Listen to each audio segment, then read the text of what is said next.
সাকিব আল হাসান একের পর এক উত্তেজনা যেন দিয়ে যাচ্ছে বাংলাদেশকে।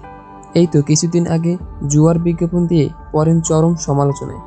এরপরে যখন আবার বন্ধু তামিম ইকবাল অসুস্থ হয়ে পড়েন, তখন তার জন্য ভিডিও বার্তায় চাইলেন দোয়া। পাশাপাশি ফেসবুক পোস্টেও করেছেন তামিমের জন্য দুঃখ প্রকাশ।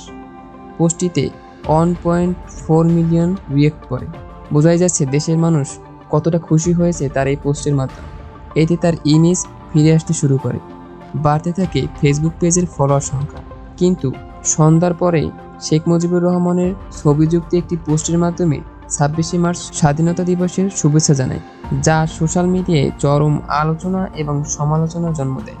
একজন কমেন্ট করেন, দেখেন কোন সাকিবরে দেশে আনতে চান আপনারা। আরও একজন কমেন্ট করে বলেন, সাকিব ভাই আবার আগুন লাগাইছেন।